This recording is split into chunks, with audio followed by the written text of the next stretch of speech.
गरीब बहन का बोरी, अमीर का सोने के ससुराल में स्वागत। माँ जी, मुझे ठंड लग रही है, कुछ है क्या यहाँ पर बिछाने के लिए? बहू, ये मैंने बोरे का गद्दा बनाया है, तो इस पर बैठ जा, तुझे बिल्कुल ठंड नहीं लगेगी। वैसे मुझे अच्छा नहीं लग रहा कि तेरा स्वागत ऐसे बोरे के ससुराल में हुआ है। माँ जी, आप बिल्कुल चिंता मत कीजिए, मैं बहुत खुश हूँ अपने बोरे के ससुराल में भी।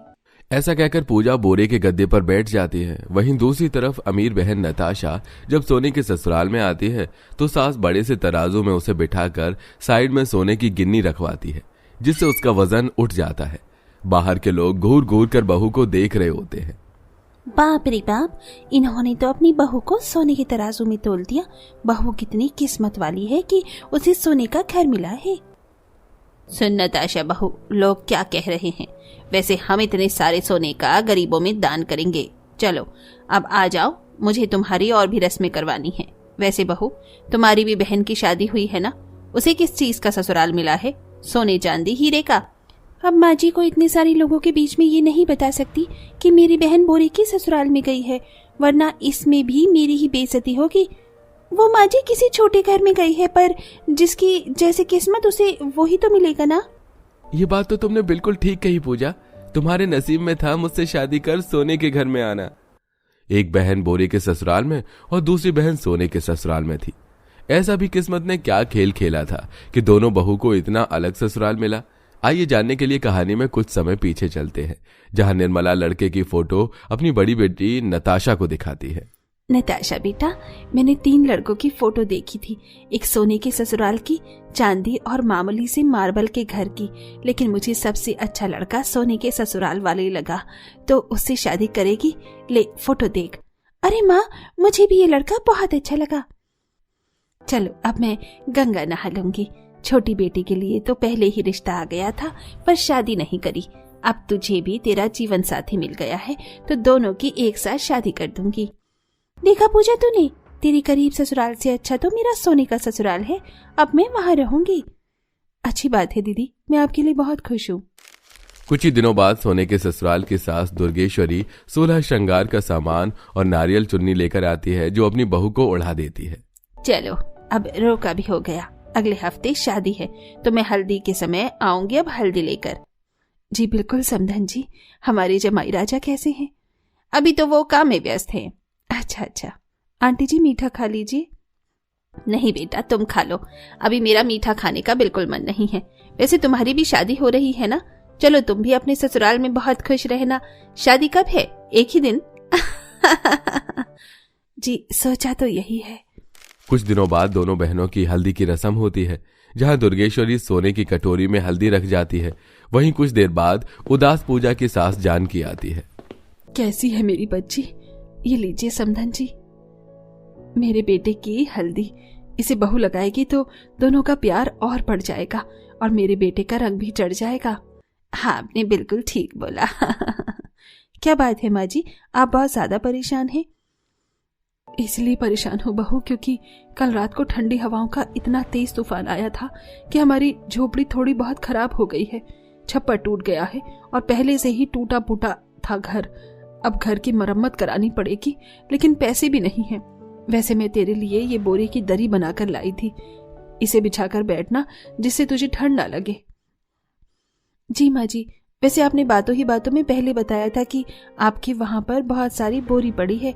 आप बोरी की फैक्ट्री में काम करती हैं, तो आप ऐसा कीजिए कि ढेर सारी बोरी से मेरा ससुराल बना दीजिए। जहां भी टूटा फूटा हुआ है या छप्पर उड़ा है, पूरे घर को बोरी से सिल कर दीजिए, जिससे आप लोगों को ठंड भी नहीं लगेगी और हमारा टूटा फूटा घर भी नहीं दिखेगा और रिश्ता बिल्कुल नहीं टूटेगा। मैं उस बोरी के ससुराल में रहने को तैयार हूँ। बोरी का ससुराल? तू बोरी के ससुराल में रहेगी? मैं तो सोने के ससुराल में जा रही हूँ। नताशा, ऐसे हंसो मत। ओके मम्मी ओके, नहीं हंस रही, वैसे भी मुझे कौन सा रहना है। माँ जी, आप दीदी की बात का बुरा मत मानना। कोई बात नहीं बेटा।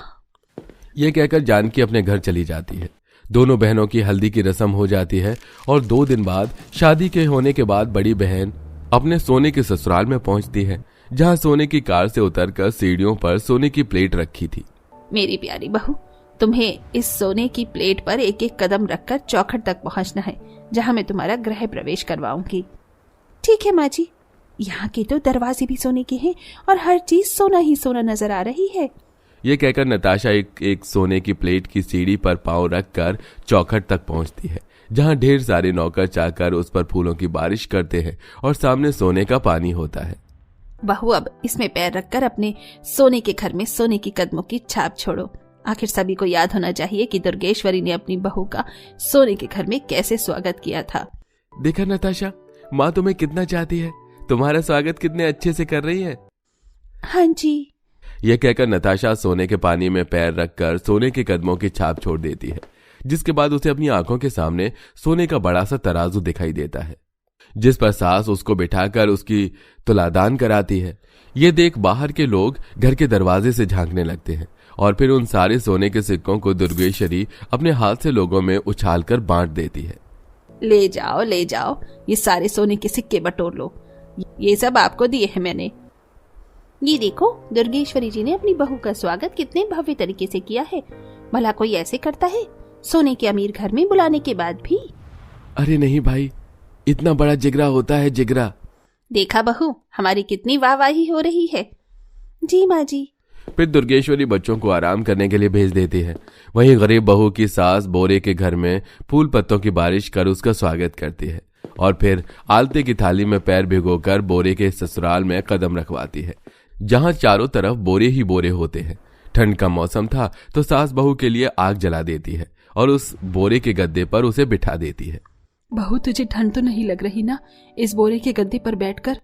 नहीं माँ जी, मैं बिल्कुल ठीक हूँ। सास बहू की हल्दी की छाप बोरी की दीवार पर लगवा देती है। अगले दिन जान की ठंड की वजह से बहू को ज्यादा काम करने नहीं देती। अगर वो कपड़े या बर्तन भी धोती तो उसके लिए अलग से चूल्हे पर गर्म पानी कर दिया करती थी। थोड़ी सी छींक आ जाने पर पति और सास उसे कंबल और दवाई देते हुए कहते हैं, पूजा, तुम्हें ज्यादा ठंड लग रही है क्या? ये लो, कंबल ओढ़ लो। बहू कोई काम नहीं करेगी, ये ले दवाई पी और आराम कर।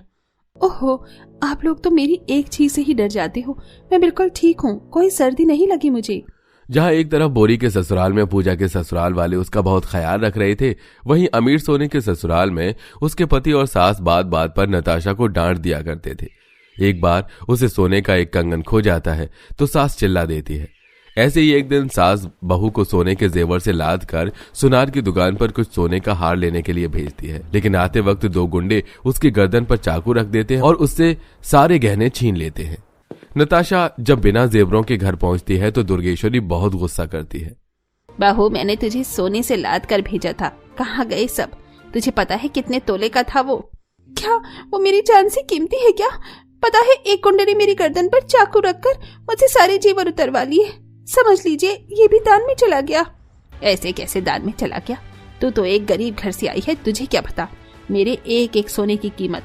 तुझे तो इसका हर्जाना भुगतना होगा। जा, पूरे सोने की महल की सफाई कर। अगर मुझे कहीं भी गंदगी दिखाई दी तो मुझसे बुरा कोई नहीं होगा। इतनी छोटी सी बात के लिए इतनी बड़ी सजा? हाँ। सोने के ससुराल में रहकर नताशा की जिंदगी बर्बाद हो जाती है। उसे ठंड में कांप कांप कर पूरे सोने के महल की सफाई करनी पड़ती है, जिसमें उसकी तबीयत भी खराब होती है। और एक दिन बाजार में वो अपनी गरीब बहन से टकरा जाती है। अरे दीदी, आप कैसी हो? बहुत दिनों बाद दिखाई दी। आप मेरे घर चलो ना, यहीं पास में है। अच्छा ठीक है। पूजा अपनी अमीर बहन को बोरी के ससुराल में लेकर आती है और कुछ देर बाद वहां वो देखती है कि कैसे बोरी के ससुराल में भी पूजा की सास और उसका पति उसका ख्याल रखते हैं। ये देख उसकी आंखों में आंसू आ जाते हैं। मैंने अपनी बहन को न जाने क्या क्या बोला, लेकिन मेरे से ज्यादा खुश तो ये है। क्या फायदा मेरे सोने के ससुराल का? मैं तो वहाँ खून के आंसू रो रही हूँ। अरे पूजा बेटा, तूने स्वेटर नहीं पहना, ले स्वेटर पहन ले। हाँ माँ जी। क्या हुआ दीदी, तुम रो क्यों रही हो? तभी नताशा अपनी छोटी बहन को सोने के ससुराल की सारी कहानी बताती है। आपके ससुराल वालों ने आपके साथ ठीक नहीं किया। इतनी छोटी सी बात पर गलती भी तो आपकी ही है ना? आप उनका टॉर्चर क्यों सह रही हो? सोने के अमीर ससुराल में भी आप सुखी नहीं हैं। आप उनसे कह दीजिए मैं ऐसे नहीं रह सकती हूँ। बिल्कुल ठीक बोला पूजा। अपनी बहन की बात सुन नताशा में आत्मविश्वास आ जाता है और वो अपनी सास से घर छोड़ने की कह देती है। उसकी बात सुन दुर्गेश्वरी को अपनी समाज में थू-थू होने के डर से वो नताशा को रोक लेती है और अब जैसा वो चाहती है वैसा उसे करके रहने देती है। अब बहुत हुआ, मैं तो तंग आ चुकी हूँ इन सब चीजों से। क्या सोचकर आई थी इस महल में मैं, और क्या हो गया मेरे साथ। इससे अच्छा तो मैं अपनी तरह ही एक मिडिल क्लास फैमिली में शादी कर लेती, कम से कम इस तरह सभी के सामने मेरी यूं बेइज्जती तो ना होती। आखिरकार ऐसा भी क्या हुआ था जो अलीशा आलीशान महल में शादी करके आने के बावजूद भी इस तरह की बातें कर रही थी, और क्यों उसे शादी पर पछतावा हो रहा था? तो आइए जानते हैं। स्वागत है तुम्हारा हमारे इस शाही आलीशान महल ससुराल में। कैसा लगा तुम्हें तुम्हारा ये आलीशान ससुराल? रानी साहिबा, ये महल तो सच में बहुत खूबसूरत है। मैंने तो कभी सोचा भी नहीं था कि मैं कहीं आलीशान महल की बहू बन सकती हूँ। बहू मैं भले ही इस आलीशान महल की रानी साहिबा हूँ, लेकिन तुम मुझे माँ जी बुला सकती हो। आलीशान महल के सभी लोग मिलकर नई नवेली बहू अलीशा का बड़े प्यार से गृह प्रवेश करते हैं, और अब प्रीति अपनी भाभी अलीशा को पूरा महल दिखाती है। अपना सारा आलीशान ससुराल देखकर अब अलीशा अपने आलीशान कमरे में जाती है। कितनी एंटीक चीज है इस पूरे महल में। ये घड़ी तो मुझे 200-300 साल पुरानी लग रही है, और ये शीशा भी कितना सुंदर है। चलो अब जल्दी से कपड़े बदलकर आराम कर लेती हूँ। आलीशान महल के इस मखमल वाले बिस्तर पर तो मुझे आज बड़ी अच्छी नींद आएगी। अलीशा अपनी शादी का जोड़ा बदलकर नॉर्मल कपड़े पहन लेती है, और जैसे ही अपने मखमल के बिस्तर पर सोने के लिए जाती है तो अचानक उठ पड़ती है। मुझे तो लगा था कि आलीशान महल का आलीशान बिस्तर बिल्कुल मखमल की तरह मुलायम होगा, लेकिन ये तो मेरी पीठ पर इतनी तेज की लगा। इसके नीचे गद्दा है या ईंट पत्थर? अलीशा जैसे ही चादर हटाकर देखती है तो उसे अपनी आंखों पर यकीन नहीं होता। जिसे वो मखमल का बिस्तर समझ रही थी, दरअसल वो अंदर से एक मामूली सा गद्दा था, और वो गद्दा ईंट पत्थर के ऊपर बिछा हुआ था। ये सब देख अलीशा को काफी हैरानी होती है कि तभी अलीशा का पति राघव भी कमरे में आ जाता है। राघव, ये सब क्या है? तुम आलीशान महल में रह रहे हो और यहाँ बिस्तर की जगह ये ईंट का पत्थर बना हुआ बेड है। इस पर भला तुम सोते कैसे हो? पहले के समय में कहाँ लकड़ी के बिस्तर हुआ करते थे, उस समय लोग इसी तरह सोते थे। मुझे तो इस पर सोने की आदत हो चुकी है। सोने की तुम भी धीरे धीरे इसकी आदत डाल लो। असली आलीशान महल के लोग इसी तरह सोते हैं अलीशा। बेचारी अलीशा रात भर उस बिस्तर पर करवट ही बदलती रहती है, और ऐसे ही अगला दिन शुरू हो जाता है। अलीशा जल्दी से उठकर तैयार हो जाती है। मैंने तो सुना था कि आलीशान महल में रहने वाले लोगों का खाना भी उनकी तरह ही आलीशान होता है। मेरे मुंह में तो अभी से ही पानी आ रहा है। ना जाने मेरे लिए खाने में क्या क्या बना होगा। मलाई कोफ्ता, पालक पनीर, शाही पनीर। अब तो भूख भी बर्दाश्त नहीं हो रही। चलो जल्दी से नीचे चलती हूँ। अलीशा अपने ससुराल वालों के साथ डाइनिंग टेबल पर खाना खाने के लिए बैठ जाती है, ये सोचकर कि उसे अपने आलीशान ससुराल में आज शाही खाना खाने को मिलेगा। लेकिन जैसे ही खाना टेबल पर लगता है तो अलीशा के तो मानो होश ही उड़ जाते हैं। जहां अलीशा शाही पनीर, पालक पनीर की उम्मीद लगाकर बैठी थी, वहीं पूरे डाइनिंग टेबल पर सिर्फ दाल, रोटी, चावल और चटनी रखी हुई थी। आलीशान महल में रहकर भी आप लोग ये सब खा रहे? अरे इससे अच्छा खाना तो गरीब खा लेता है। कितनी अजीब बात है ना। बाहर से तो मेरा ससुराल आलीशान महल है, लेकिन अंदर से इतनी गरीबी।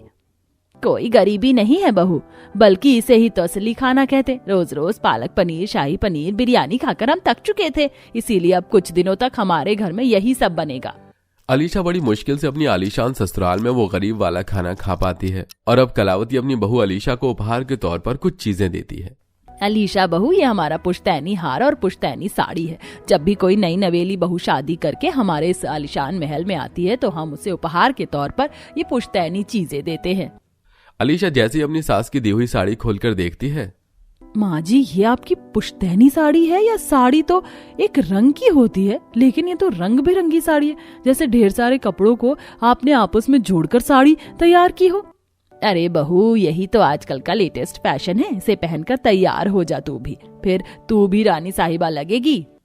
रानी साहिबा का तो पता नहीं, लेकिन बर्तन बेचने वाली जरूर लगूंगी इसे पहनकर। साड़ी देखने के बाद अब अलीशा जैसे ही अपनी सास का दिया हुआ पुश्तैनी हार देखती है तो उसे पता चल जाता है कि वो असली सोने का नहीं बल्कि नकली हार है। जिसे देख ये सब क्या है? आलीशान महल में रहकर भी आप मुझे पुश्तैनी के तौर पर ऐसी कबाड़ा चीज दे रहे हैं। ये असली सोने का हार नहीं बल्कि नकली हार है। आपने तो बस इस पर पीले रंग का पानी चढ़ाया है। ये देखिए, इस तरफ से इसका पानी उतर रहा है। अलीशा को अब धीरे धीरे समझ आने लगा था कि भले ही उसका ससुराल बाहर से आलीशान महल हो, लेकिन अंदर से उसका ससुराल गरीब है। अरे माँ जी, ये घड़ी तो कब की खराब हो चुकी है। आप लोग इसे फेंक क्यों नहीं रहे हैं? कबाड़ी वाले को दे दीजिए, कुछ पैसे मिल जाएंगे इससे आपको। कह तो ठीक रही है बहू, लेकिन इस घड़ी की सुइयां निकालकर हम इसमें अपनी फोटो लगा सकते हैं और देखते ही देखते हमारा एक एंटीक पीस का फोटो फ्रेम तैयार हो जाएगा। कंजूसी की भी हद होती है। एक तो आलीशान महल ससुराल के सपने दिखाकर मेरी शादी गरीब ससुराल में हो गई। शादी तो ये बस नाम का आलीशान महल है, वरना ये किसी झोपड़पट्टी से कम नहीं। रोज रोज अपने आलीशान महल ससुराल में दाल रोटी खा खाकर अलीशा काफी बोर हो चुकी थी, इसलिए आज वो अपने पास रखे हुए कुछ पैसों से सबके लिए बिरयानी बनाती है। कितनी अच्छी खुशबू आ रही है ना इस बिरयानी के अंदर से, आज तो सब लोग उंगली चाटते रह जाएंगे। अलीशा के ससुराल वाले जैसे ही डाइनिंग टेबल पर आज दाल रोटी के बजाय महंगी बिरयानी देखते हैं तो सबकी आंखें बाहर निकल आती हैं। अरे भाभी, आपने इस बिरयानी को बनाने में कितना खर्च किया है? हे भगवान, आपको इतना खर्च करने की क्या जरूरत है? हम दाल रोटी में भी खुश थे। और नहीं तो क्या बहू, ये तो बहुत ज्यादा बिरयानी है। अब एक हफ्ते तक हम ये बिरयानी खाएंगे और घर में कुछ भी नहीं बनेगा। अपने ससुराल वालों को हर छोटी छोटी चीज पर कंजूसी करता देख अलीशा काफी ज्यादा परेशान होती है। ऐसे ही कुछ समय गुजर जाता है और आज अलीशा की कुछ सहेलियां उससे मिलने के लिए उसके आलीशान ससुराल में आती हैं। अलीशा, तेरा ये आलीशान ससुराल तो काफी ज्यादा सुंदर है। हम तो यहाँ आज बहुत सारे रील भी बनाएंगे। हाँ, क्यों नहीं, जरूर। बाहर से आलीशान महल और अंदर से गरीब ससुराल। मेरी किस्मत खराब थी जो इस घर में मेरी शादी हुई। अलीशा घर में काम करने वाले नौकर को बोलकर अपनी दोनों सहेलियों के लिए नाश्ता मंगवाती है कि तभी उनका घर का नौकर नाश्ते में काली चाय और पार्ले जी बिस्किट लेकर आता है, जिसे देख ये क्या, तेरा महल जैसा ससुराल में रहकर भी तू ये गरीब वाला नाश्ता करवा रही है? अरे गरीब भी इससे अच्छा ही नाश्ता करता है। लगता है तेरा आलीशान ससुराल सिर्फ नाम का आलीशान ससुराल है, वरना ये किसी झोपड़पट्टी से कम नहीं है। अपनी दोनों सहेलियों के सामने अपनी बेइज्जती होता देख अलीशा अब अपने घर की नौकर पर भड़कने लगती है। अरे बेवकूफ, कम से कम दूध की चाय तो बना लाते। अरे ऐसी भी क्या कंजूसी करनी, मैं तो परेशान हो चुकी हूँ इन सभी चीजों से। इससे अच्छा कि मैं झोपड़पट्टी में ही शादी कर लेती। ऐसे ही कई दिन गुजर जाते हैं। अलीशा ससुराल वालों के साथ हॉल में बैठी होती है कि तभी उस आलीशान ससुराल में दो बैंकर आते हैं। आप लोगों ने समय से किस्त नहीं भरी है, इसलिए अब हमें आपका ये आलीशान महल सेल करना होगा। क्या किश्त? लेकिन किस बात की किश्त? इन लोगों ने बैंक से 10 लाख रुपए का लोन लेकर अपने आलीशान महल गिरवी रखा था और अभी तक इन्होंने पैसे नहीं चुकाए हैं। अलीशा, तुम तो हमारे घर के हालात जानती हो। बिना पैसे के हम इस आलीशान महल में कैसे गुजारा करते, इसलिए हमने अपना ये महल गिरवी रख दिया ताकि किसी को भी हमारी हालत का पता न चले। सर, क्या आप हमें कुछ महीनों की और मोहलत दे सकते हैं? मैं आपको गारंटी देती हूँ कि मैं जल्द से जल्द सारे पैसे चुका दूंगी। ठीक है, लेकिन सिर्फ कुछ महीनों की मोहलत ही हम आपको दे सकते हैं। इतना कहकर दोनों बैंकर वहां से चले जाते हैं। आप लोग भले ही आलीशान महल में रहते हैं, लेकिन आपका ये आलीशान महल झोपड़पट्टी से कम नहीं। लोन ना लेकर कब तक अपना गुजारा करेंगे? अगर मेहनत करके पैसे कमाते तो अभी तक आपका महल भी छूट चुका होता। अब सब लोग काम करेंगे और सच में इस आलीशान महल को आलीशान महल में बदलेंगे, वरना ज्यादा देर नहीं लगेगी आप सभी को सच में एक झोपड़पट्टी में रहने में। अलीशा बिल्कुल ठीक कह रही है। जो काम हमें पहले कर देना चाहिए था वो हम अब करने जा रहे हैं। अगर हमें सच में झोपड़पट्टी में जिंदगी नहीं काटनी तो हमें अभी सही से मेहनत करनी होगी। सभी घर वालों को अलीशा की बात अच्छे से समझ आ जाती है, जिसके बाद अब सभी मिलकर कुछ न कुछ काम ढूंढ लेते हैं और धीरे धीरे बैंक के लिए हुए लोन के पैसे भी चुकाने लगते हैं। और बीतते समय के साथ साथ वो बैंक के सारे पैसे चुकाकर अब अपने आलीशान महल में सच में आलीशान तरीके से अपनी जिंदगी जीते हैं।